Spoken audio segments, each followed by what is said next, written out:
Hello everybody, welcome back to the channel. आज की इस वीडियो में है बेसिक इंग्लिश ग्रामर। ये बेसिक इंग्लिश ग्रामर बहुत इंपॉर्टेंट है स्पोकन इंग्लिश की जर्नी में। इंग्लिश सीखने के लिए बेसिक का नॉलेज होना बहुत ज़रूरी है, तो इसीलिए आज का वीडियो स्टार्ट करते हैं। आज का वीडियो बहुत इंपॉर्टेंट है, एकदम एंड तक बने रहिए और देखिए। In English grammar there are 3 types of persons, first person, second person, third person. 3 तरह के पर्सन्स होते हैं इंग्लिश ग्रामर में, first person, second person, third person. और हर पर्सन्स में सिंगुलर और प्लूरल दोनों ही होता है।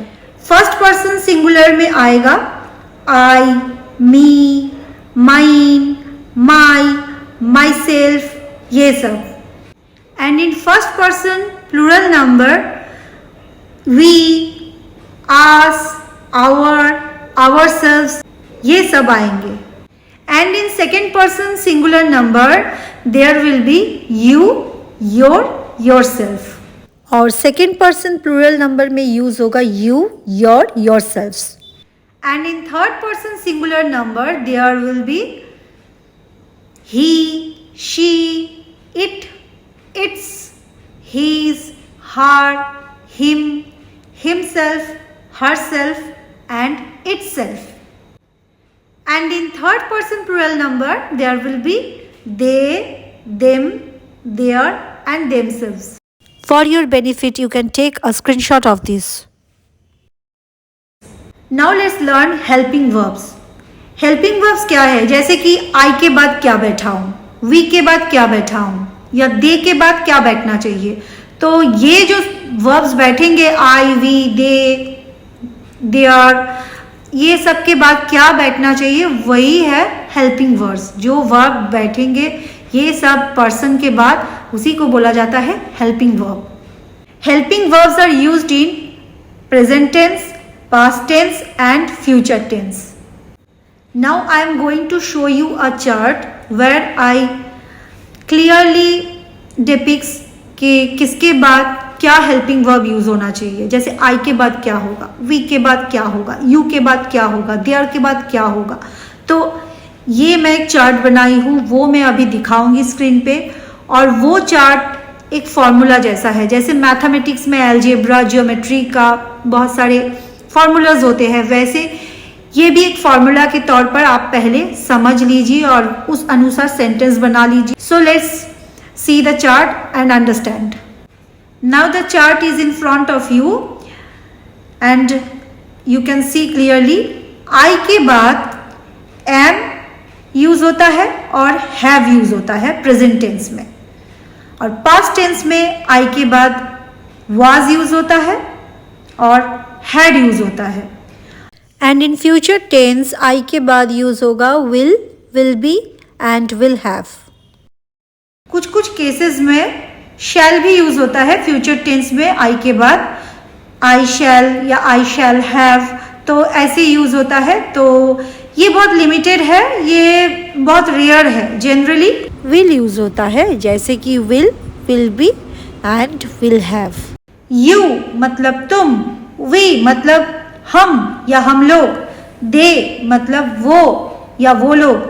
तो ये जो है यू, वी, दे, इसके साथ प्रेजेंट टेंस में यूज होगा are, have and have been. Are, have been in case of present tense. And in case of past tense you, we, they, यही सबके बाद यूज होगा वेर, हैड या फिर had been. You, we, they के बाद past tense में use होगा वेर, हैड बीन।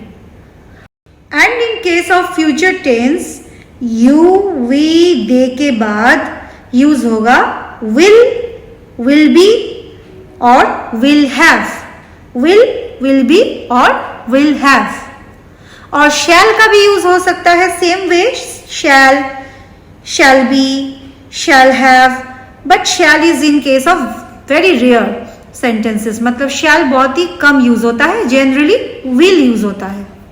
अब ही, शी, इट या कोई भी नाम, जैसे कि रोहन, प्रीतम, प्रिया, आयशा या हिमालय, अरुणाचल प्रदेश या ताजमहल, आप कुछ भी नाम ले लो, उसके बाद बैठना चाहिए इज, हैज या फिर has been in case of present tense. मतलब ही, शी, इट या कोई भी नाम उसके बाद प्रेजेंट टेंस में बैठेगा इज, हैज और has been. And in case of past tense he, she, it या एनी नेम, उसके बाद यूज होगा was, had और had been। मतलब ही, शी, इट या कोई भी नाम उसके बाद पास्ट टेंस में यूज होगा was, had या तो had been। फ्यूचर टेंस में ही, शी, इट और एनी नेम के बाद यूज होगा will be and will have। Now let's learn how to make sentences. कैसे सेंटेंस बनाया जाए। सेंटेंस बनाने के लिए मिनिमम 2 वर्ड्स होना चाहिए। एक होना चाहिए वर्ड, अनदर इज ऑब्जेक्ट। ये दोनों के बिना सेंटेंस होगा नहीं। ये 2 वर्ड्स मिनिमम होना चाहिए। किसी किसी सेंटेंसेस में सब्जेक्ट होते हैं, किसी सेंटेंस में होते भी नहीं है, तो मिनिमम 2 वर्ड्स वाला सेंटेंस तो होना ही चाहिए। So let's have few examples so we can understand. Bring a book. Here bring is the verb and a book is the object. Bring a book. Help me. Help is the verb and me is object. Turn on the tap. Turn on is verb, the tap is object. Play football. Play is verb, football is object. तो ये जो helping verb related जो chart है जो मैं आपको दिखाई हूँ, ये चार्ट का यूज करेंगे नेक्स्ट वीडियो में ऑन द नेक्स्ट डे। उस दिन हम लोग ये सीखेंगे कि कैसे सेंटेंस को बनाया जाए with that chart, means with that helping verbs. तो हम लोग एक्चुअली टेंस सीखेंगे, टेंस।